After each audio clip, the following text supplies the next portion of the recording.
السلام عليكم ورحمة الله وبركاته. إن الحمد لله نحمده ونستعينه ونستغفره ونعوذ بالله من شرور أنفسنا ومن سيئات أعمالنا. من يهده الله فلا مضل له ومن يضلل فلا هادي له. أشهد أن لا إله إلا الله وحده لا شريك له وأشهد أن محمدا عبده ورسوله. يا أيها الذين آمنوا اتقوا الله حق تقاته ولا تموتن إلا وأنتم مسلمون. يا أيها الناس اتقوا ربكم الذي خلقكم من نفس واحدة وخلق منها زوجها وبث منهما رجالا كثيرا ونساء واتقوا الله الذي تساءلون به والأرحام إن الله كان عليكم رقيبا. يا أيها الذين آمنوا اتقوا الله وقولوا قولا سديدا يصلح لكم أعمالكم ويغفر لكم ذنوبكم ومن يطع الله ورسوله فقد فاز فوزا عظيما. أما بعد فإن أصدق الحديث كتاب الله وخير الهدي هدي محمد صلى الله عليه وعلى آله وسلم وشر الأمور محدثاتها وكل محدثة بدعة وكل بدعة ضلالة وكل ضلالة في النار. Ayolah ikhwah, a'azakumullah, kepada jamaah yang hadir yang mudah-mudahan dirahmati oleh Allah Ta'ala, dan kepada kaum muslimin pemirsa TV Roja dan pendengar Radio Roja yang mudah-mudahan dirahmati oleh Allah Subhanahu wa taala. Alhamdulillah, kita bersyukur kepada Allah Subhanahu wa taala atas segala nikmat yang Allah karuniakan kepada kita, nikmat Islam, nikmat iman, nikmat sehat, nikmat afiat, nikmat dijauhkan oleh Allah dari berbagai macam malapetaka. Kita bersyukur kepada Allah atas semua nikmat. Yang paling besar, kita diberikan hidayah di atas Islam dan sunnah. Ikhwani fid din, a'azakumullah, kita bersyukur kepada Allah Subhanahu wa taala diberikan kita waktu yang luang, diberikan kesempatan untuk menuntut ilmu syar'i. Ini nikmat yang besar yang wajib kita syukuri. Sebab dengan kita menuntut ilmu, selama yang dipelajari itu benar Al-Quran wa sunnah ala fahmi salaf, kemudian niat kita juga benar, ikhlas dan jujur dalam kita belajar menuntut ilmu, maka ini merupakan nikmat yang besar. Kemudian setelah itu kita meyakini dengan pemahaman yang benar dan kemudian kita mengamalkannya. Sebab menuntut ilmu, sebagaimana sabda Rasulullah SAW, wa man salaka tariqan yaltamisu fihi ilman sahalallahu lahu bihi tariqan al-jannah. Barang siapa yang belajar, barang siapa yang menempuh jalan untuk menuntut ilmu, maka Allah akan mudahkan jalannya ke surga. Di jalan menuju surga dengan talabul ilmi syar'i, belajar Al-Quran wa sunnah ala fahmi salaf. Dan ini wajib atas setiap muslim dan muslimah. Sebab Nabi bersabda SAW, talabul ilmi faridatun ala kulli muslimin. Menuntut ilmu itu wajib atas setiap muslim. Jadi kita harus luangkan waktu kita untuk belajar agama Islam ini, belajar Quran dan sunnah ala fahmi salaf, dan memahami dengan pemahaman yang benar, kemudian meyakininya dan mengamalkannya. Bab ini jalan menuju surga. Kita semua ingin masuk surga, maka kita wajib untuk menempuh jalannya. Jalannya dengan talabul ilmi. Sebab nggak mungkin ada orang tanpa belajar dia mendapatkan ilmu, nggak mungkin. Harus belajar Al-Quran dan Sunnah ala fahmi salaf, dan ini yang kita kaji. Yang rutin kita kaji ini yaitu buku Syarah Akidah Ahlussunnah wal Jamaah. Bab yang harus pertama kali kita kaji tentang akidah. Yang pertama kita pelajari tentang tauhid. Sebab ini merupakan awal yang wajib atas mukallaf. Jadi awal wajibin al mukallaf itu tauhid. Yang pertama yang wajib atas orang yang mukallaf ia mempelajari tentang tauhid. Jadi harus belajar akidah yang benar. Yang kita pelajari ini buku Syarah Akidah Ahlussunnah wal Jamaah. Artinya akidah yang benar, akidah yang diajarkan oleh Rasulullah SAW kepada para sahabatnya radhiyallahu anhum ajma'in. Kemudian para sahabat menyampaikan kepada para tabi'in, tabi'in menyampaikan kepada tabi'ut tabi'in, dan seterusnya sampai hari ini. Maka ini yang harus kita pegang, akidah Ahlussunnah wal Jamaah yang sebenarnya. Sebab banyak orang mengaku Ahlussunnah wal Jamaah tapi keluar dari manhaj Ahlussunnah wal Jamaah, menyimpang dari manhaj Ahlussunnah wal Jamaah, baik dalam dia mengambil dalil, dalam menggunakan dalil, baik dalam masalah tauhid ar-rububiyah, tauhid al-uluhiyah, maupun tauhid asma wa sifat. Sudah terjadi penyimpangan dari jalannya salafus saleh. Enggak bisa lagi dikatakan Ahlussunnah wal Jamaah meskipun mereka mengaku Ahlussunnah wal Jamaah. Makanya kita belajar yang benar dan sungguh-sungguh kita pelajari dari kitab-kitab para ulama salaf sehingga kita selamat. Karena tokoh-tokoh yang mengajak kepada kesesatan banyak, dan itu yang disabdakan oleh Rasulullah sallallahu alaihi wasallam. Seperti Nabi menyebutkan dalam hadis yang sahih yang diriwayatkan oleh Imam Bukhari dan Muslim, nanti akan ada doa ala abwabi jahannam, dai-dai yang berada di tepi jurang jahannam. Man ajabahum qadhafuhu fiha. Barang siapa yang memenuhi panggilan para dai tersebut, maka mereka akan mencampakkannya ke dalam neraka. Jadi Nabi SAW sudah menyebutkan nanti akan ada dai-dai yang berada di tepi jurang jahannam, yang mengajak manusia kepada kesyirikan, mengajak manusia kepada kekufuran, mengajak manusia ke neraka.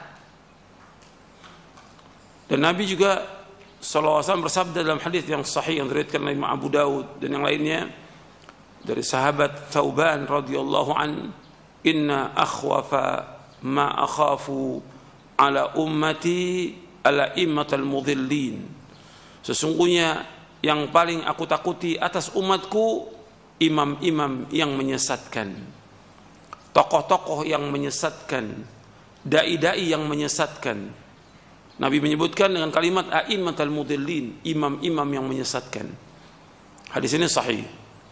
Makanya kita wajib berhati-hati bagaimana membentengi kita dari syubhatnya mereka, pemahamannya mereka, atau ceramahnya mereka, yang membentengi dengan kita belajar dengan ilmu yang benar, Al-Quran wa Sunnah, dengan belajar, bukan mendengarkan syubhat, bukan mendengarkan ceramah-ceramahnya mereka, bukan, tapi belajar Quran dan Sunnah, baca kitab-kitab para ulama salaf, baca buku-buku yang mengajarkan akidah yang benar, sehingga kita akan terjaga. Di samping itu juga kita memohon kepada Allah agar kita diberikan hidayah oleh Allah, ditunjuki ke jalan yang benar, ditetapkan di atas Islam dan Sunnah ala fahmi salaf, dan terus seperti itu dan mengamalkannya. Ini penting, ikhwan fiddin, azakumullah, karena zaman ini zaman fitnah dan banyak orang-orang yang pada hakikatnya jelas-jelas sesat. Seorang itu bisa menilai ketika dia orang yang berilmu, tahu ini. Sama seorang dokter menilai dokter ini enggak benar, ya dokter juga yang nilai. Seorang ahli teknik dia enggak benar, dinilai oleh ahli teknik yang lain. Begitu juga ketika kita melihat dai-dai itu sesat, ya tentu yang menentukan itu para dai. Artinya orang berilmu yang paham tentang Quran dan Sunnah, ini orang sudah menyimpang dari jalan yang lurus, dan ini berbahaya buat umat Islam. Makanya kita wajib hati-hati. Dengan apa? Dengan belajar. Antum sibukkan dengan belajar, sibukkan dengan ilmu, sibukkan dengan membaca kitab-kitab para ulama, sibukkan dengan membaca buku-buku yang bermanfaat. Itu yang paling penting. Dan kemudian mengamalkan. Ini yang paling penting yang perlu saya sampaikan kepada antum, karena banyak yang sibuk dengan media sosial, kemudian mendengarkan ceramah-ceramahnya ahlul bid'ah, kemudian sesat. Dan itu bukan mustahil. Orang itu sesat bukan mustahil. Di zaman dulu aja ada orang-orang yang bertemu dengan sahabat Masya Allah. Baca Al-Qurannya, Masya Allah. Hafal Qurannya, Masya Allah. Sholatnya, segala macam. Sesat. Seperti siapa? Khawarij. Khawarij. Hafal Quran. Sholat malam. Puasa. Dan banyak lagi yang lain lakukan. Tapi sesat. Sesat. Makanya antum hati-hati. Jangan tertipu juga dengan banyaknya ibadah orang. Atau bacaan Qurannya bagus, tapi bagaimana akidahnya? Bagaimana ibadahnya? Bagaimana manhajnya? Bagaimana dia berjalan di atas jalan yang benar atau tidak? Bukan mustahil orang itu sesat. Saya ambil contoh 2. Sebenarnya banyak.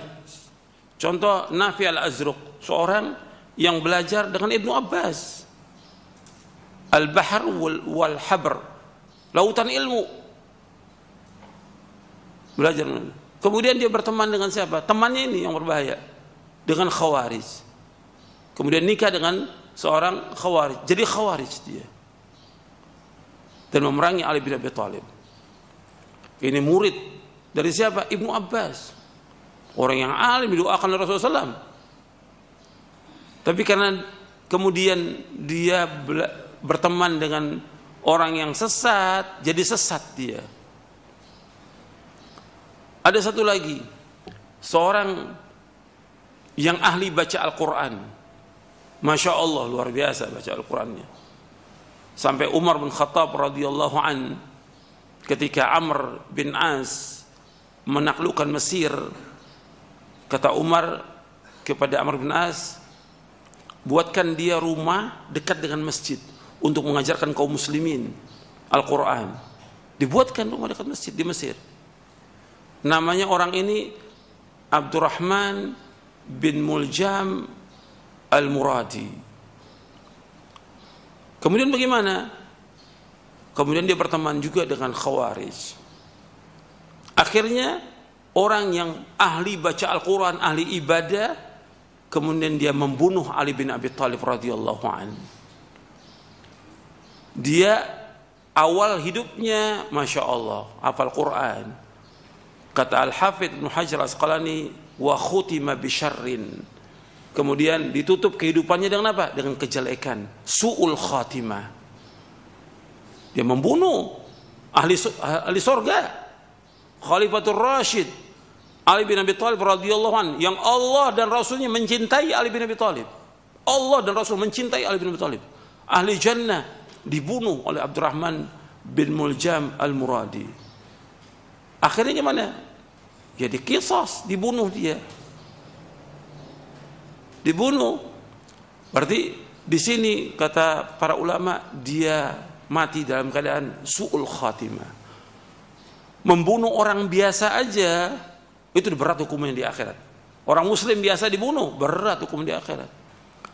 Sampai dalam satu riwayat disebutkan Allah nggak akan menerima taubatnya orang yang membunuh seorang muslim. Nggak diterima taubatnya. Sampai seperti itu. Sekarang yang dibunuh Khalifatul Rashid Ali bin Abi Thalib radhiyallahu anhu.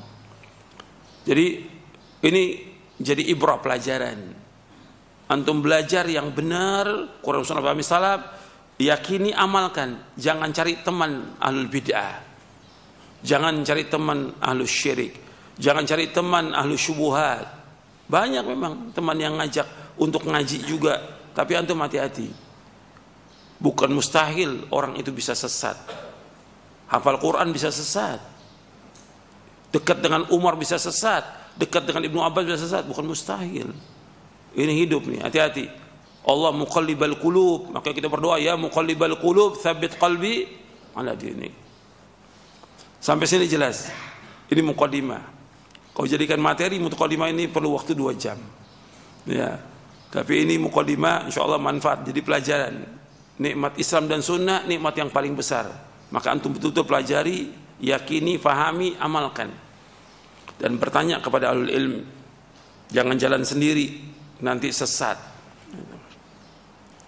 Ikhwanuddin, azakumullah, kita masih membahas poin yang ke-24 tentang wajibnya mencintai Nabi Muhammad sallallahu alaihi wa ala alihi wasallam mencintai Nabi Muhammad SAW.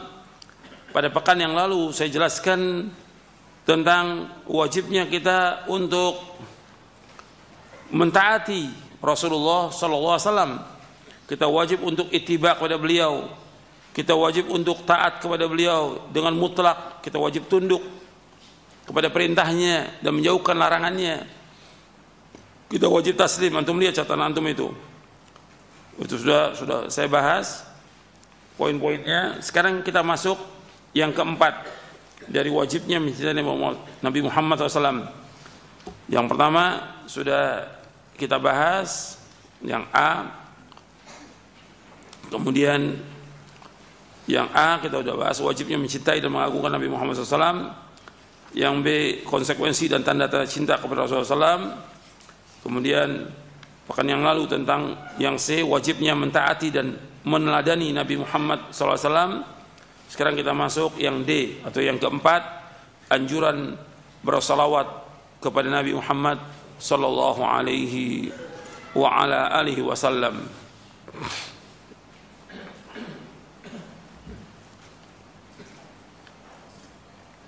Untuk melihat di halaman 264.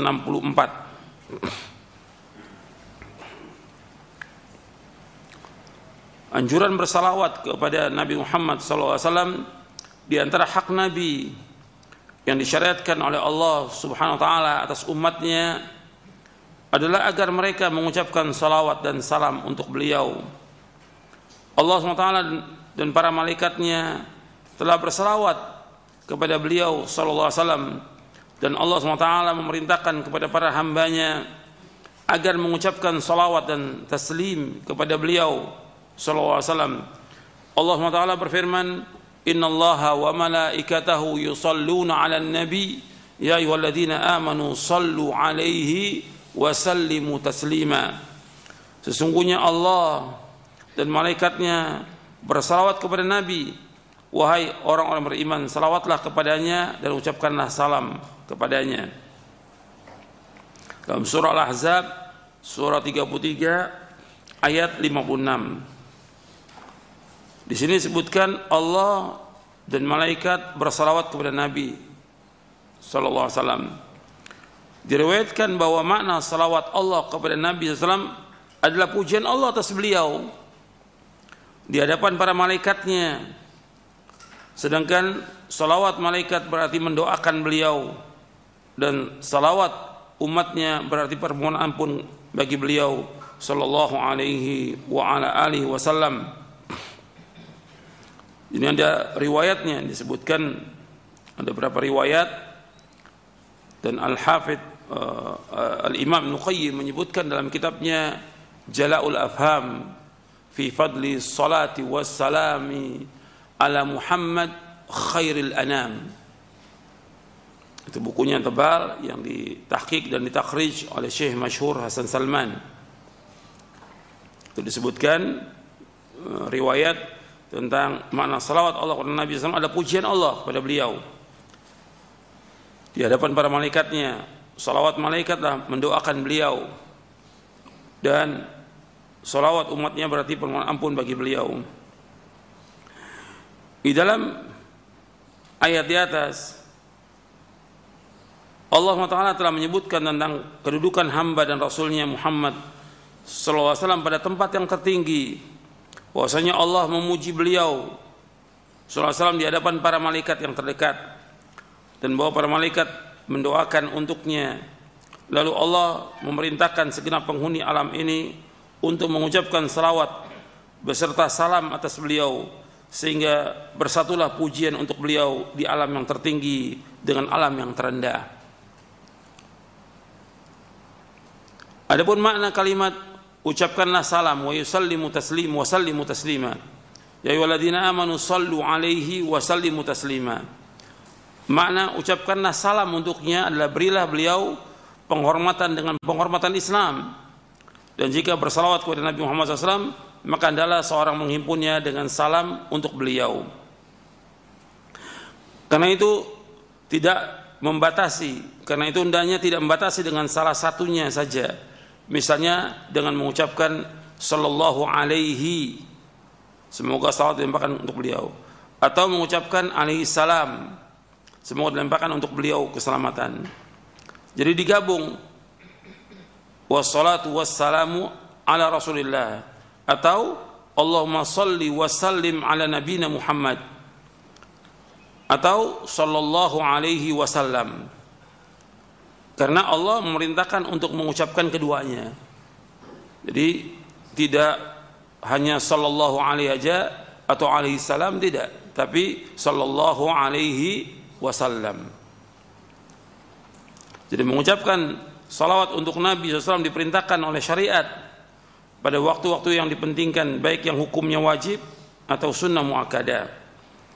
Dalam kitab Jala'ul Afham fi fadli salati wassalami ala Muhammad khairul anam oleh Al-Imam Ibnu Qayyim menyebutkan 40 waktu atau tempat untuk salawat. Beliau rahimahullah memulai dengan sesuatu yang paling penting, yakni ketika salat di akhir tasyahud. Di waktu tersebut para ulama sepakat tentang disyariatkannya bersalawat untuk Nabi SAW. Namun mereka berselisih tentang hukum wajibnya. Di antara waktu yang lain disebutkan di akhir kunut, kemudian pada saat khutbah seperti khutbah Jumat, hari raya Istisqa. Kemudian setelah menjawab muadzin ketika selesai azan, ketika berdoa, ketika masuk dan keluar dari masjid, ketika menyebut nama beliau SAW. Rasulullah SAW telah mengajarkan kepada kaum muslimin tentang tata cara mengucapkan salawat. Rasulullah SAW menganjurkan untuk memperbanyak membaca salawat kepada beliau pada hari Jumat. Rasulullah bersabda, "Aktsiru as-salata alayya yaumal jumu'ati wa lailatal jumu'ah, faman shalla alayya salatan sallallahu alaihi biha asyran." Perbanyaklah kalian membaca salawat untukku pada hari dan malam Jumat. Barang siapa yang bersalawat untukku sekali, insyaallah akan bersalawat untuknya 10 kali. Ini hadis ini hasan, diriwayatkan oleh Imam Baihaqi dalam sunannya dari sahabat Anas bin Malik radhiyallahu an.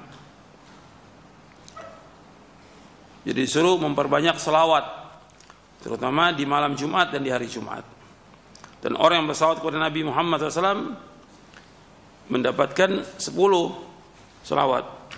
Di dalam buku doa dan wirid saya sebutkan tentang keutamaan membaca salawat dan salam kepada Nabi Muhammad SAW. Nanti dilihat di halaman 367 di buku doa dan wirid. Di buku doa dan wirid dicetakan yang ke-34 dan seterusnya. Dijelaskan juga oleh Al-Hafidz Ibnu Katsir tentang makna salawat kepada Nabi Muhammad SAW adalah pujian dan sanjungan Allah kepada beliau di sisi para malaikatnya. Orang yang bersalawat kepada Nabi Muhammad SAW itu mendapatkan ganjaran 10 salawat dari Allah. Man shalla alaihi wa salatan sallallahu alaihi biha asyran.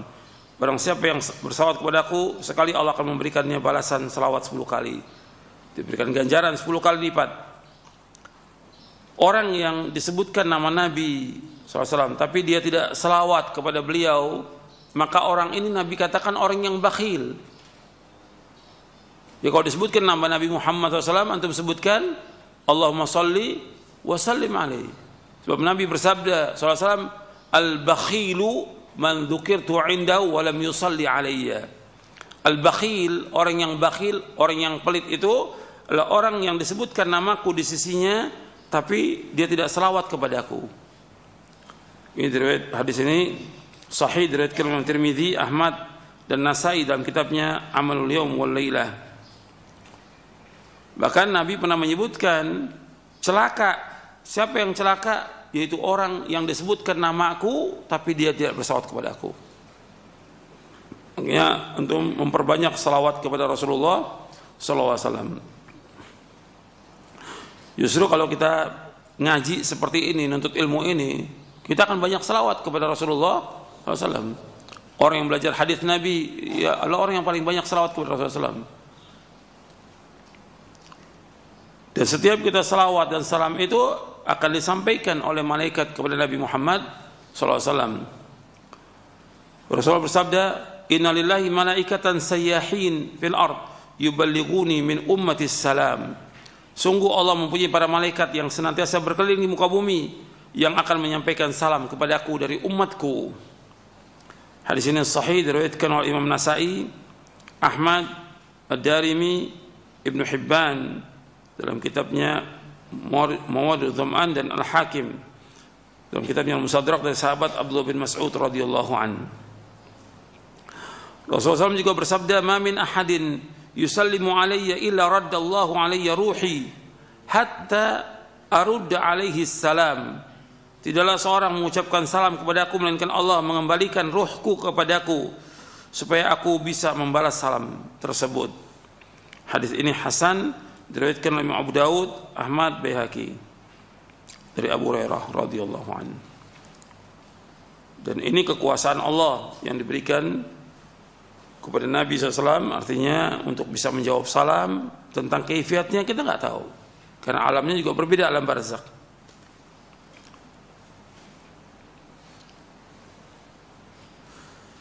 Kemudian tempat dan waktu yang disyariatkan kita mengucapkan selawat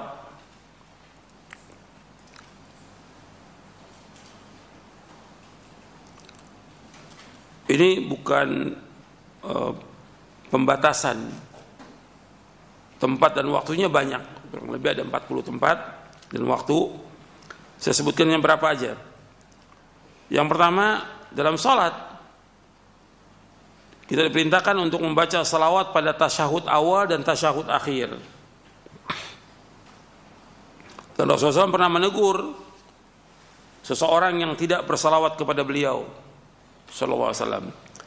Dalam hadis Fadhalah bin Ubaid Al-Ansari radhiyallahu an yang diriwayatkan oleh Imam Abu Daud, Tirmidzi dan Ahmad. Abu Daud, Tirmidzi, Nasa'i dan Ahmad, dan riwayatnya sahih. Dijelaskan oleh Imam Asy-Syafi'i rahimahullah dalam kitabnya Di juz yang pertama, kata Imam Syafi'i rahimahullah, lafaz tasyahud awal dan akhir adalah sama. Tidak ada perbedaan. Adapun yang dimaksud dengan tasyahud ini adalah tasyahud serta salawat atas Nabi sallallahu alaihi wasallam. Karena tidak sempurna apabila salah satunya ditinggalkan. Bisa dilihat dalam kitab dan juga dalam kitab Sifat Salatin Nabi karya Syekh Al-Albani. Pernah ada seorang bertanya kepada Nabi SAW, bagaimana tentang kaifiat bersalawat? Nabi mengajarkan salawat yang nanti kita akan baca di halaman 267 dalam buku Syarah Aqidah Ahlussunnah wal Jamaah. Itu salawat yang diajarkan. Kemudian di antara juga tempat yang dianjurkan kita salawat yaitu dalam salat jenazah. Sesudah takbir yang kedua disunahkan membaca salawat dalam salat jenazah. Sesudah takbir yang kedua, berkan hadis yang masyhur dari Abu Umamah bin Sahal bin Hunayf radhiyallahu an yang diriwayatkan oleh Imam Syafi'i dalam kitabnya Ibnul Jarud dalam kitabnya Al-Muntaqa, Al-Hakim dalam kitabnya Al-Musadrak, dan Baihaqi dalam sunannya dan lainnya. Jadi salat jenazah itu ada 4 takbir. Yang pertama, takbir yang pertama baca Al-Fatihah, takbir yang kedua baca salawat, takbir yang ketiga baca doa, yang keempat doa kemudian salam. Itu. Hanya 4 takbir aja. Tapi kalau kita lihat di zaman pandemi ini macam-macam orang yang nggak pernah sholat jenazah pakai ruku, ya, karena nggak pernah sholat dia, jadi aneh. Gitu. Jadi hanya 4 takbir aja, nggak ada ruku, nggak ada sujud, 4 takbir aja berdiri, 4 takbir. Kemudian yang ketiga, di antara tempat dan waktu yang disyariatkan dalam khutbah seperti khutbah Jumat, khutbah Idul Fitri, khutbah Idul Adha, khutbah Istisqa dan yang lainnya. Kemudian yang keempat, setelah menjawab azan. Jadi sunahkan ketika kita menjawab azan,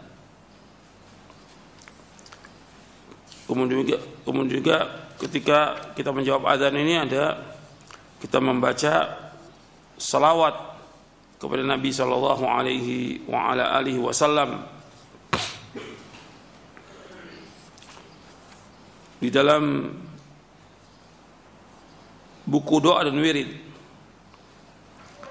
di halaman 204 sampai 206 itu ada 5 hal yang disunahkan bagi kita ketika azan dikumandangkan. Yang pertama, menjawab azan seperti yang diucapkan oleh muadzin, kecuali hayya 'alas shalah, hayya 'alal falah dijawab dengan la haula wala quwwata illa billah. Kemudian yang kedua, sesudah muadzin mengumandangkan azan, maka kita mengucapkan wa ana asyhadu an la ilaha illallah wahdahu la syarikalah wa asyhadu anna muhammadan abduhu wa rasuluh raditu billahi rabba wa bi muhammadin rasula wa bil islami dina. Itu yang kedua setelah selesai muadzin mengumandangkan azan. Yang ketiga, membaca salawat kepada Rasulullah sallallahu alaihi wasallam. Seperti Allahumma shalli wa sallim ala nabiyina Muhammadin sallallahu alaihi wasallam. Yang keempat, membaca doa sudah azan. Allahumma rabb hadhihi al-ta'amah wa salatul qa'imah ati Muhammadanil wasilata wal fadilah wa ba'athu maqaman mahmudan alladhi wa'adta. Kemudian yang kelima, disunahkan berdoa antara azan dan iqamah, karena doa antara azan dan iqamah makbul. Ad-du'a la yuraddu bainal azan wal iqamah. Doa itu tidak akan ditolak antara azan dan iqamah. Itu yang keempat. Ya, pembahasan kita yang keempat, tempat dan waktu disyaratkan selawat. Yang kelima, ketika kita berdoa, itu ada penjelasan di halaman 371 di buku doa dan wirid. Buku doa dan wirid. Ketika kita berdoa ini ada 3 cara. Bisa kita salawat sebelum berdoa, memuji Allah, kemudian bersalawat kepada Nabi Muhammad SAW. Yang kedua, dari yang kelima ini, salawat bisa di awal, di pertengahan, atau di akhir doa. Atau yang ketiga, salawatnya di akhir. Jadi yang pertama di awal, yang kedua di tengah, yang ketiga di akhir. Sebab doa ini salawat ini dianjurkan ketika berdoa. Dalam hadis Fadhalah bin Ubaid radhiyallahu an, Nabi SAW bersabda, apabila seseorang dari kalian berdoa, mulailah dengan memuji Allah dan menyanjungnya. Lalu ucapkanlah salawat kepada Nabi, kemudian berdoalah menurut apa yang ia kehendaki. Hadis ini sahih dari Imam Ahmad, Abu Daud, Nasai dan yang lainnya. Begitu juga doa hamba terhalang sampai diucapkan salawat kepada Nabi SAW. Kemudian di antara yang disunahkan salawat lagi ketika masuk dan keluar masjid. Ketika masuk dan keluar masjid. Jadi seorang ketika masuk masjid, keluar masjid membaca doa. Di buku doa wirid itu ada di halaman 202, 203. Jadi ketika masuk masjid baca bismillah wassalatu wassalamu rasulullah Allahumma aftahli abwaab rahmatik. Keluar masjid baca bismillah wassalatu wassalamu rasulullah Allahumma inni as'aluka min fadlik Allahumma asimni minasyaitonir rajim. Kemudian setiap duduk di majelis, setiap duduk majelis itu selawat. Saat berkumpul beberapa orang dan juga sebelum berpisah kita selawat kepada Rasulullah SAW. Sebab ketika orang itu tidak selawat, maka selesainya dia di hari kiamat akan membawa kepada penyesalan. Di dalam hadis Nabi SAW, Nabi bersabda, "Ma jalasa qaumun majlisan lam yadhkurullaha fihi wa lam yusallu ala nabiyyihim illa kana alaihim tiratan fa in syaa'a 'adzabahum wa in syaa'a ghafara lahum." Nabi SAW bersabda, jika satu kaum duduk satu majelis, lantas mereka tidak berzikir kepada Allah dan tidak membaca salawat kepada Nabi Muhammad SAW, niscaya akan menjadi kekurangan dan penyesalan bagi mereka. Maka jika Allah menghendaki, Allah akan menyiksa mereka, dan jika Allah menghendaki, Allah akan mengampuni mereka. Hadis ini sahih, diriwayatkan oleh Imam Tirmidzi, Ahmad, dari sahabat Abu Hurairah radhiyallahu anhu. Bisa dilihat dalam silsilah hadis as-sahihah di juz yang pertama. Artinya setiap kita duduk di majelis itu dianjurkan berzikir dan membaca salawat kepada Rasulullah SAW. Kemudian yang ke-8, setiap kali disebut nama Nabi Muhammad SAW, setiap nama Nabi Muhammad disebut, kita ucapkan salawat kepada Rasulullah SAW. Nabi menyebutkan orang yang tidak membaca salawat kepada Nabi ketika disebutkan nama beliau, maka orang itu orang yang rugi, hina dan celaka. Ragima anfu rajulin dzukirtu indahu wa lam yusalli alayya, hina dan rugi serta kecewalah seorang yang disebut namaku di sisinya, akan tapi ia tidak bersalawat kepadaku. Hadis ini sahih, diriwayatkan oleh Imam Tirmidzi dan Hakim dari sahabat Abu Hurairah radhiyallahu anhu. Dan juga hadis yang tadi, al-bakhilu man dzukirtu indahu wa lam yusalli alayya. Orang yang bakhil itu yang disebutkan namaku tapi tidak salawat kepadaku. Kemudian yang ke-9, pada waktu malam Jumat dan pada hari Jumat. Nabi bersabda sallallahu, "Akthiru as-salata alayya yaumal jumu'ati wa lailatal jumu'ah, faman shalla alayya salatan sallallahu alaihi asyran." Perbanyaklah oleh kalian salawat kepadaku pada hari Jumat dan malam Jumat. Karena barang siapa yang salawat kepadaku 1 kali, Allah akan bersalawat kepadanya 10 kali. Dan hari Jumat mempunyai keutamaan banyak sekali. Kemudian yang ke-10, ketika di Safa dan Marwa, itu diantara tempat-tempat salawat. Imam Ibnu Qayyim menyebutkan kurang lebih ada 40. Saya sebutkan di sini ada 10 untuk membaca salawat. Kemudian apa manfaatnya kita membaca salawat ini? Apa manfaatnya? Untuk melihat di Syarah Aqidah di halaman 266. Di Syarah Aqidah yang sedang kita bahas ini, halaman 266. Kemudian Al-Imam Ibnu Qayyim rahimahullah menyebutkan beberapa manfaat dari kita mengucapkan salawat kepada Nabi Muhammad sallallahu alaihi wasallam. Di antara manfaatnya, dari puluhan manfaat itu, yang pertama, salawat merupakan bentuk ketaatan kepada perintah Allah. Karena yang menyuruh kita bersalawat kepada Nabi siapa?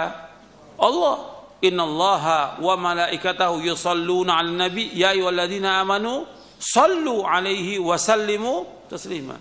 Allah merintahkan. Perintah wajib ini untuk dilaksanakan, untuk bersalawat dan mengucapkan salam kepada Rasulullah sallallahu alaihi wasallam. Kemudian yang kedua, di antara manfaatnya mendapatkan 10 kali salawat dari Allah bagi yang bersalawat sekali untuk beliau. Man shalla alaihi wahidan sallallahu alaihi biha asyran. Mendapatkan 10 kali. Yang ketiga, diharapkan dikabulkannya doa apabila dahulu dengan salawat tersebut. Jadi kalau kita berdoa dengan salawat itu, Allah akan kabulkan doa kita. Yang keempat, salawat merupakan sebab mendapatkan syafaat dari Nabi Muhammad SAW. Jika ketika kita mengucapkan salawat diiringi dengan permohonan kepada Allah agar memberikan wasilah kedudukan yang tinggi pada beliau nanti pada hari kiamat. Tapi antum yang perhatikan ya, yang pokok, yang dasar, yang prinsip seseorang mendapatkan syafaat dari Nabi Muhammad SAW adalah tauhid. Perhatikan itu. Makanya ketika Abu Hurairah bertanya kepada Rasulullah SAW, kata Abu Hurairah radhiyallahu anhu, ya Rasulullah, siapakah orang yang paling bahagia dengan syafaat pada kiamat? Nabi menjawab SAW, as'adun nasi bi syafaati yaumal qiyamati man qala la ilaha illallah khalisan min qalbi. Orang yang paling bahagia dengan syafaat pada kiamat yaitu orang mengucapkan kalimat la ilaha illallah dengan ikhlas dari hatinya. Hadis ini sahih dari Imam Bukhari. Artinya dasarnya orang mendapatkan salawat, artinya dasarnya orang mendapatkan syafaat Nabi Muhammad SAW yaitu dia bertauhid kepada Allah, mentauhidkan Allah. Kemudian baru setelah itu dia melaksanakan ibadah-ibadah kepada Allah, kemudian dia memperbanyak selawat kepada Nabi.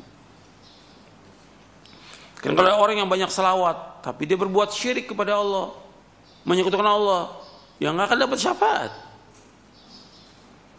Dia banyak selawat kepada Nabi, tapi dia justru melakukan perbuatan-perbuatan bid'ah dan mengajak orang untuk berbuat bid'ah. Bagaimana akan selawat kepada Nabi? Bagaimana akan dapat syafaat dari Nabi Muhammad SAW? Jadi syaratnya dia harus betul-betul mentauhidkan Allah, mengikhlaskan ibadah kepada Allah. Kemudian yang kelima, salawat merupakan sebab diampuninya dosa-dosa. Soal dalil-dalilnya ini nanti bisa dilihat dalam kitab Jala'ul Afham fi fadli salatu wassalami ala Muhammad khairil anam oleh Imam Nuqayyim. Kemudian yang keenam, salawat merupakan sebab sehingga Nabi SAW menjawab orang yang mengucapkan salawat dan salam kepadanya.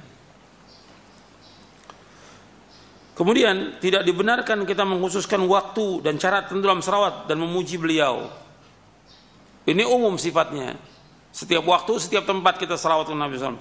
Tapi tidak dibenarkan kita mengkhususkan waktu dan cara tertentu dalam bersalawat dan memuji beliau SAW, kecuali berdasarkan dalil-dalil yang sahih dari Al-Quran Sunnah. Para ulama Ahlussunnah telah banyak meriwayatkan lafaz-lafaz salawat yang sahih, sebagaimana yang telah diajarkan Rasul kepada para sahabatnya radhiyallahu anhum ajma'in. Jadi nggak boleh membuat salawat tertentu, nggak boleh. Sama nggak boleh juga membuat zikir tertentu juga nggak boleh. Karena Nabi sudah jelaskan semuanya. Kewajiban kita untuk ittiba kepada Rasulullah SAW. Dan ini merupakan adab. Ini sudah saya jelaskan kemarin, pekan yang lalu, tentang adab kepada Allah, adab kepada siapa? Rasulullah. Yang ketiga, adab kepada makhluk. Sudah saya jelaskan penjelasan Al-Imam Nuqayyim dari kitabnya Madarijus Salikin. Adab kepada Rasulullah SAW, kita tinggal ittiba. Karena beliau sudah jelaskan, nggak boleh membuat cara-cara atau membuat salawat-salawat tertentu yang dianggap itu baik, padahal Nabi nggak contohkan. Para sahabat, orang yang fasih dalam berbahasa Arab, mereka nggak buat salawat tertentu, nggak ada sahabat. Jadi nggak boleh kita membuat salawat tertentu atau acara tertentu mengumpulkan orang, acara selawatan khusus salawat, nggak ada contohnya. Kita salawat kapan waktu aja. Kita sambil jalan juga bisa salawat, sambil kita bawa mobil bisa salawat ke Nabi SAW. Setiap waktu. Bahkan kalau kita hitung, mungkin kita yang paling banyak salawat ke Nabi ketika kita duduk di majelis. Kita keluar dari majelis, kita berjalan, membanyakkan salawat kepada Rasulullah SAW. Tidak ada pengkhususkan majelis salawat itu nggak ada dari zaman dahulu, nggak ada. Atau membuat salawat tertentu seperti salawat Badar, salawat Nariyah, nggak ada contoh dari Rasulullah SAW, nggak ada dari sahabat, sama sekali nggak ada. Jadi jangan kita membuat salawat tertentu yang Nabi tidak contohkan, yang Nabi tidak ajarkan. Agama Islam sudah sempurna. Kewajiban kita untuk ittiba kepada Rasulullah SAW. Karena kita kalau beradab kepada Nabi, kita mengikuti beliau SAW. Di antara lafaz salawat yang diajarkan oleh Rasulullah SAW itu membaca Allahumma salli ala Muhammad wa ala ali Muhammad kama sallaita ala Ibrahim wa ala ali Ibrahim innaka Hamidum Majid. Allahumma barik ala Muhammad wa ala ali Muhammad kama barakta ala Ibrahim wa ala ali Ibrahim innaka Hamidum Majid. Ya Allah, berikanlah salawat kepada Nabi Muhammad SAW dan keluarga Muhammad sebagaimana engkau telah memberikan salawat kepada Ibrahim dan keluarga Ibrahim. Sesungguhnya engkau maha terpuji lagi maha mulia.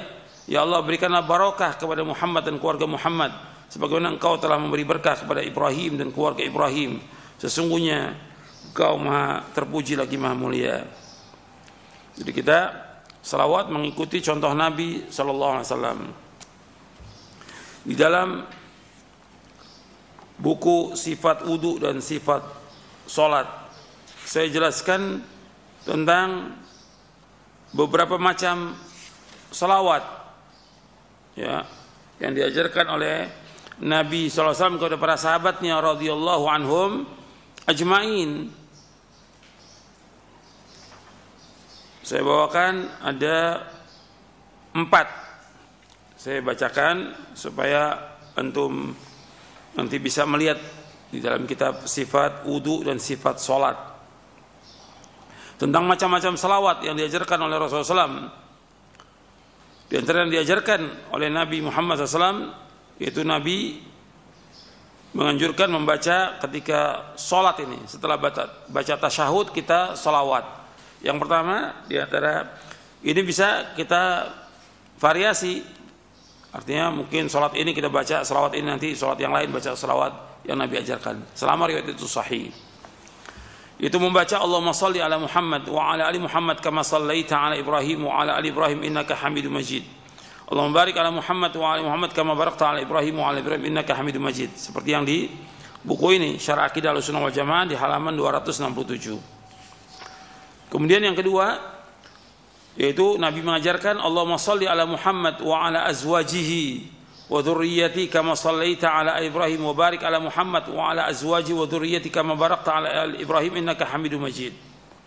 Ya Allah, berikanlah salat untuk Muhammad, istri-istrinya dan keturunannya sebagaimana Engkau telah memberikan salawat untuk keluarga Ibrahim, dan berikanlah berkah kepada Muhammad, istri-istrinya dan juga keturunannya sebagaimana Engkau telah memberikan berkah kepada keluarga Ibrahim.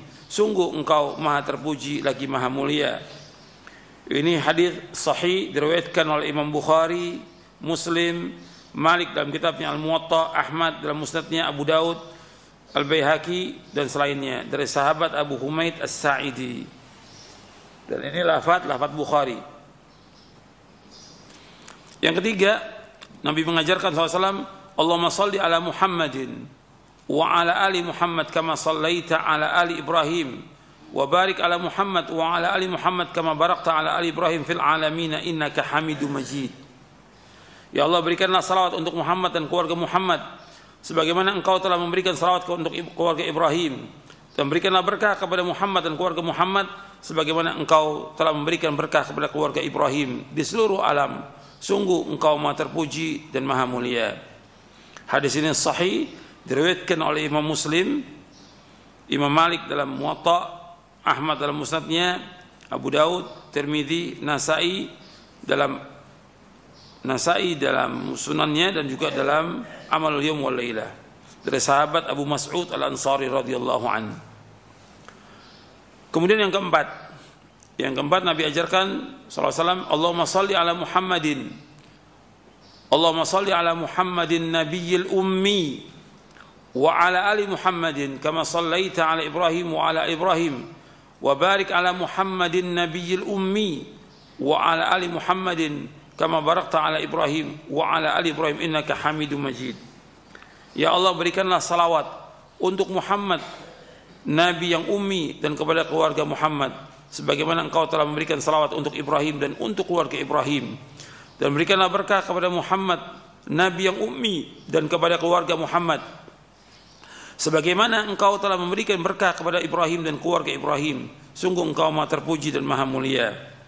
Hadis ini hasan diriwayatkan oleh Imam Ahmad, Abu Daud, Ibnu Khuzaimah, Ibnu Hibban, Al-Hakim, At-Tabrani dalam Mu'jamul Kabir, Ad-Daraqutni dan Al-Baihaqi.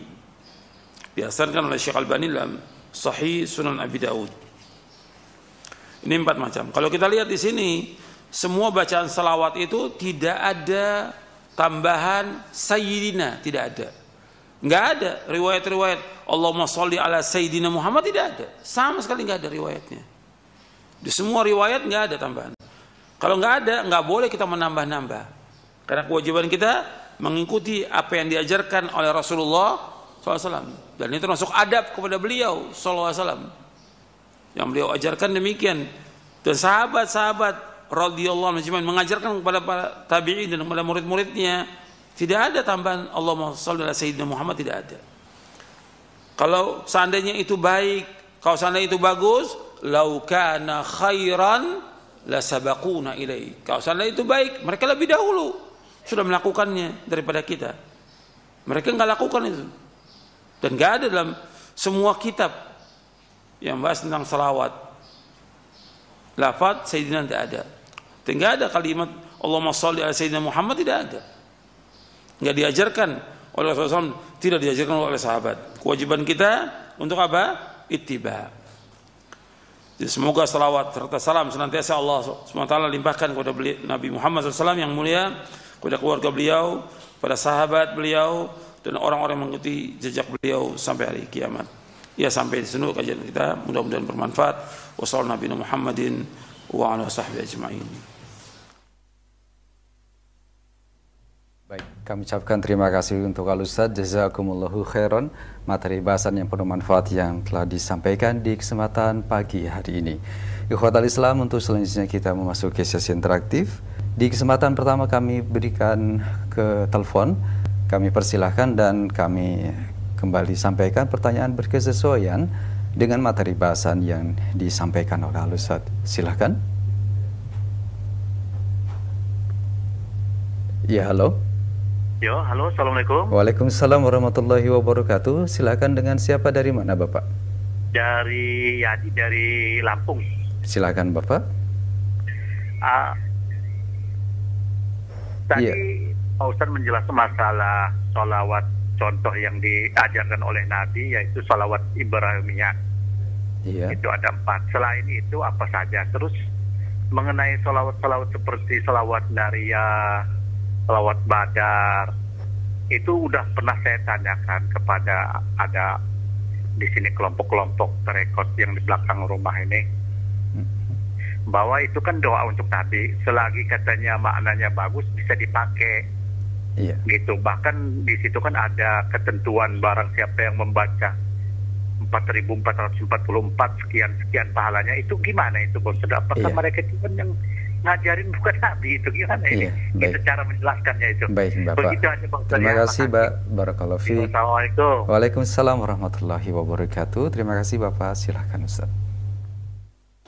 Tentang pertanyaan tadi tentang salawat itu, saya sebutkan di dalam buku sifat wudhu dan sifat sholat ada 4. Kemudian bagaimana dengan salawat-salawat yang dibuat seperti salawat Nariyah, salawat Badar dan yang lainnya, yang mereka juga niatnya untuk mendapatkan pahala dan ganjaran.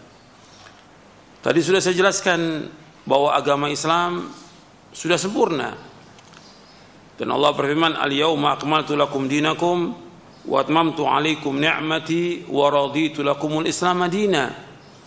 Pada hari ini aku telah sempurnakan bagimu agamamu, aku telah cukupkan nikmatku atasmu, dan aku ridho Islam menjadi agama bagimu. Allah sudah ridho, dan Nabi sudah sampaikan semua yang membawa manusia ke surga. Nabi sudah jelaskan yang membawa manusia ke neraka. Nabi sudah jelaskan. Maka dalam hadis yang diriwayatkan oleh Imam Tabrani dalam Mu'jamul Kabir, Nabi bersabda sallallahu alaihi wasallam, ma baqiya syai'un yuqarribu minal jannati wa yuba'idu minan nari illa wa qad buyyina lakum. Tidak tersisa sedikit pun dari agama ini, apa saja yang membawa kalian ke surga sudah dijelaskan, apa saja yang membawa kalian ke neraka sudah dijelaskan. Kalau seandainya bacaan selawat Nariyah atau Badar itu baik, Nabi sudah ajarkan kepada para sahabatnya. Nabi sudah ajarkan, tapi nggak ada satupun riwayat. Dan para ulama Ahlussunnah pun tidak menyebutkan tentang itu. Bahkan justru ulama Ahlussunnah menjelaskan, ulama Ahluhadits menjelaskan bahwa riwayat-riwayat itu yang dibawakan oleh mereka semua riwayat yang maudhu', yang palsu riwayatnya. Sedangkan dalam kaidah ilmu hadis, hadis kalau hadis itu dhaif tidak bisa dipakai sebagai hujjah, nggak bisa diamalkan, apalagi hadisnya palsu, nggak boleh. Kewajiban kita mengikuti dalil, dan Nabi bersabda sallallahu alaihi wasallam dalam hadis yang sahih yang diriwayatkan Imam Bukhari dan Muslim dari sahabat Aisyah ummul mukminin radhiyallahu anha, itu hadis yang kelima dalam Arba'in An-Nawawi. Nabi bersabda sallallahu alaihi wasallam, man ahdatha fi amrina hadza ma laysa minhu fahuwa raddun.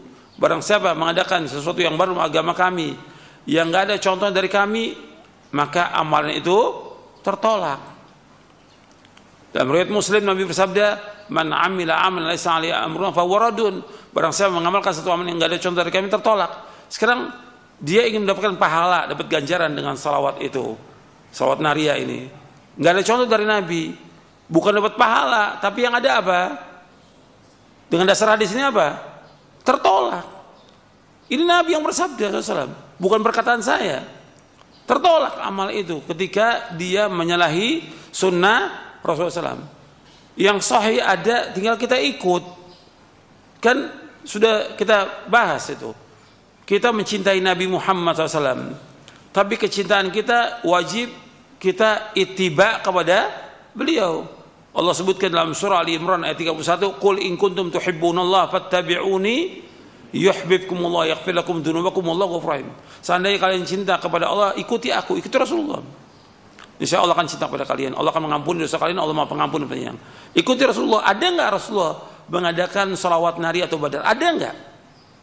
Kalau nggak ada, jangan kita lakukan. Karena agama sudah sempurna. Yang membawa manusia ke surga Nabi sudah jelaskan. Yang membawa manusia ke neraka Nabi sudah jelaskan. Jangan kita membuat-buat yang baru agama ini. Sudah sempurna agama ini. Kalau ada orang membuat yang demikian, akan ada lagi nanti yang lain membuat. Makanya kalau kita lihat torekot-torekot itu mempunyai cara salawat sendiri. Torekot ini salawatnya begini. Torekot ya berapa ratus berapa ribu salawat yang dibuat yang nggak ada contohnya. Kita yang selamat dan mudah ikuti contoh Nabi SAW. Kalau seandainya mau dibuat-buat umpamanya, ya para sahabat lebih bisa membuat karena mereka orang Arab asli, fasih dalam berbahasa Arab. Mereka jelas lebih bisa untuk membuat salawat. Tapi nggak ada seorang pun dari sahabat yang melakukan demikian. Nggak ada pun dari tabi'in melakukan demikian. Kewajiban kita ittiba. Ini salawat yang mereka lakukan ibadah bukan? Ibadah. Kalau ibadah kembali mana Pak? Contoh. Ini kaidah. Kalau keduniaan pada asalnya semuanya boleh kecuali ada larangan. Tapi kalau masalah ibadah asalnya dilarang kecuali ada contoh. Ibadah ini kembali kepada contoh. Nabi contohkan atau tidak? Kalau enggak ada, jangan kita lakukan. Ini dalam kita beragama demikian. Kalau enggak akan rusak. Nanti tentang kaidah-kaidah dalam zikir, berdoa, selawat, ini ada di dalam buku doa dan wirid. Antum catat, nanti antum lihat. Dari mulai halaman 109. Apa kaidah-kaidah dalam kita berdoa, dalam kita berzikir, selawat itu ada di buku doa dan wirid dari mulai halaman 109 antum catat. Itu saya jelaskan tentang kaidah-kaidah itu dengan dalil-dalilnya sampai halaman 130. Dari halaman 109 sampai halaman 130. Antum lihat itu. Bagaimana kaidah dalam kita berdoa dan berzikir supaya kita nggak salah, supaya kita nggak menyimpang, supaya kita nggak sesat. Sebab kita ini umat Nabi Muhammad SAW, kita wajib mengikuti siapa? Nabi Muhammad SAW. Bukan mengikuti ustadz, kiai atau yang lain. Wajib kita mengikuti Nabi Muhammad SAW. Itu akan selamat dunia dan akhirat. Yang lain silakan. Terima kasih jazakallahu khairan jawaban dan nasihat Al-Ustaz. Demikian Bapak di Lampung. Silakan di kesempatan kedua kami masih menerima melalui telepon 0218236543. Silakan. Iya, silakan, sudah masuk Bapak atau Ibu? Assalamualaikum. Ya. Waalaikumsalam warahmatullahi wabarakatuh. Silakan pertanyaannya, Ibu. Ya, terima kasih. Ana ingin bertanya, begini Ustadz, kalau di daerah kami ini mereka sering melakukan sholawat dengan membaca berjanji. Yang disebut berjanji itu yang dibacakan di acara akikah. Apakah itu ada tuntunannya atau tidak? Terima kasih atas penjelasannya. Wassalamualaikum warahmatullahi wabarakatuh. Waalaikumsalam warahmatullahi wabarakatuh. Terima kasih Ibu interaksinya. Silakan Ustaz. Baca kitab-kitab tertentu dalam acara-acara yang dilakukan, yang dianggap itu ibadah, pembacaan kitab itu. Kembali kepada contoh. Contoh dari Nabi nggak ada seperti itu. Dan juga pembacaan selawat dalam acara akikah nggak ada contohnya. Jadi kita kembali kepada bagaimana Nabi melakukan SAW dan para sahabatnya. Di sini udah dihafal oleh kaum muslimin, bukannya Quran yang dihafal, ya kitab-kitab seperti itu dihafalkan. Kemudian dibaca pada waktu tertentu. Contohnya nggak ada. Kalau contoh nggak ada, jangan kita lakukan. Jadi nggak ada tuh acara akikah diadakan dengan apakah sholawatan, kajian dan segala macam.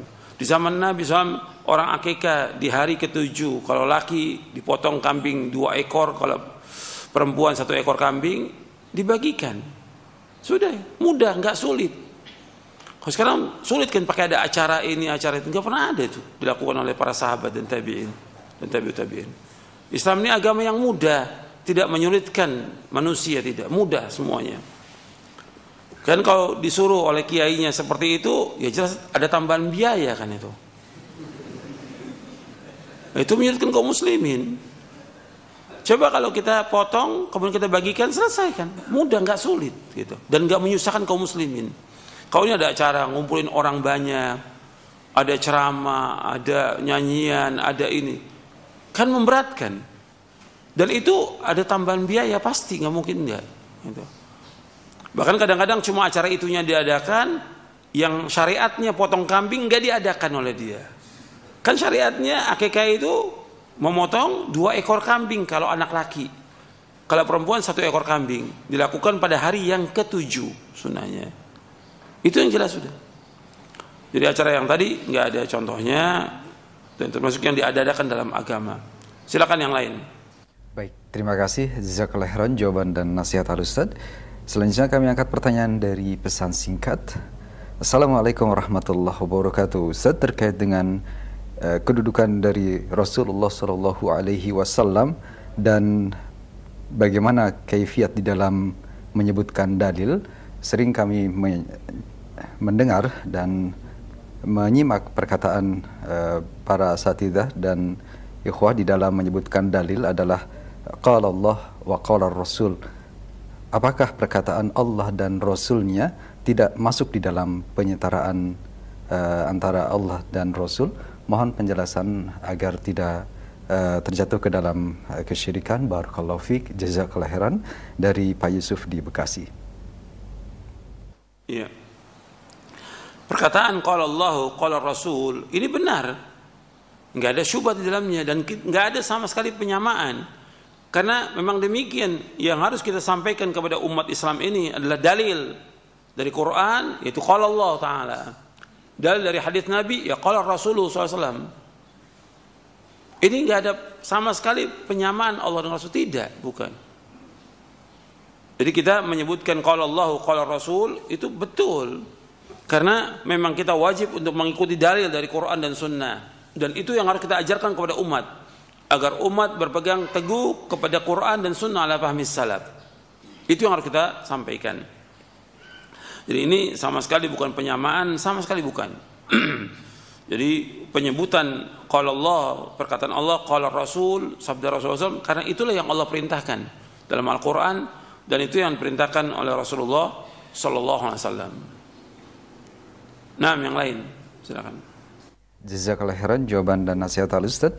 Selanjutnya dari pendengar di Pancoran. Assalamualaikum warahmatullahi wabarakatuh. Ustaz, bagaimanakah hukumnya membacakan salawat yang sudah sesuai dengan sunnah yang dicontohkan oleh Al-Ustaz dan dijelaskan oleh Al-Ustaz tadi, namun dilafazkan dengan nada-nada modern dan dilagukan, maksud kami dilagukan walaupun tanpa alat musik. Apakah diperbolehkan hal ini? Jazakallahu khairan Ustaz. Iya, kita salawat itu tujuannya kita membaca salawat itu doa kepada permohonan kepada Allah ditujukan kepada Nabi Muhammad Sallallahu Alaihi Wasallam. Tentunya permintaan seperti ini bukan untuk dinyanyikan.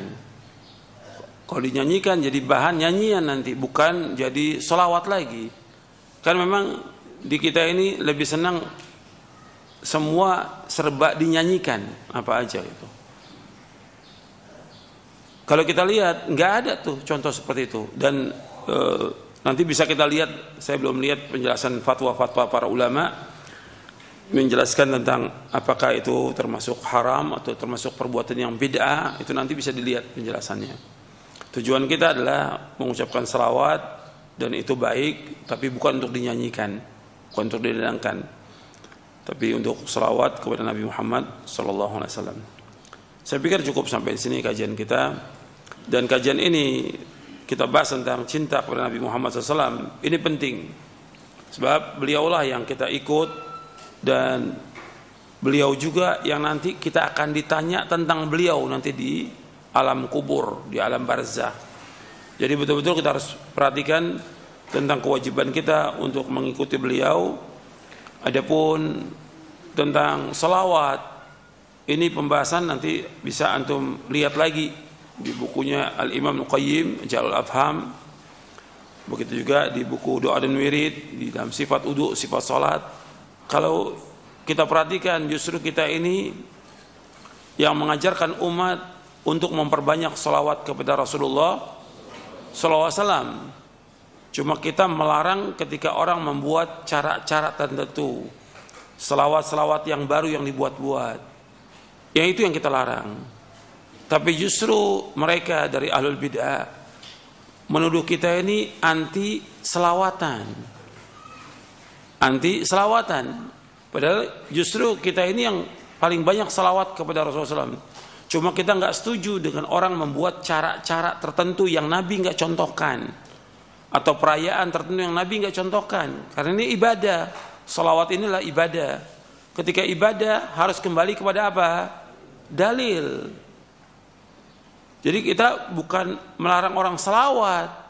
Jadi banyak ketika kita berkata bahwa ini bid'ah, acara seperti ini bid'ah, kemudian yang timbul di masyarakat, sebenarnya masyarakat nggak ngerti apa-apa. Cuma kiainya kemudian mengatakan, oh ini kelompok ini atau orang-orang yang ngaji ini anti selawat ini, melarang orang selawat. Kok melarang? Seperti kita dalam sholat, nggak ada contoh dalam sholat itu membaca Allahumma sholli ala Sayyidina Muhammad. Itu nggak ada. Selawatnya ada, tapi kalimat Sayyidina tidak ada. Kemudian yang mereka dengar, wah Ustadz ini melarang orang selawat. Padahal yang dilarang di sini apanya? Sayyidinanya nggak ada contohnya ketika sholat.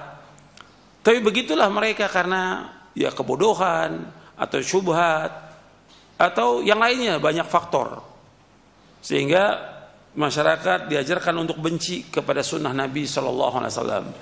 Dan dosanya besar. Kiai-kiai seperti ini dosanya besar. Kenapa? Untuk melawan sunnah Nabi SAW yang jelas sahih. Dan mengajarkan orang pada bid'ah itu bukan dosa kecil, dosa besar.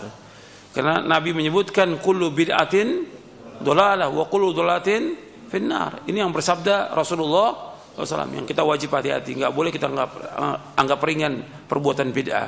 Sama nggak boleh kita menganggap ringan perbuatan dosa dan maksiat. Semua wajib kita jauhkan. Kalau kita betul-betul cinta kepada Nabi Muhammad SAW, ikuti beliau dan ikuti sunnah beliau, dan jauhkan perbuatan bid'ah-bid'ah yang beliau larang, agar kita selamat dunia dan akhirat. Itu saja yang bisa saya sampaikan. Kurang lebihnya saya mohon maaf. Wassalamualaikum Muhammadin sallallahu alaihi wasallam wa akhiru da'wana alhamdulillahirabbil alamin. Subhanakallahumma bihamdik asyhadu an la ilaha illa anta astaghfiruka wa atubu ilaik. Assalamualaikum warahmatullahi wabarakatuh.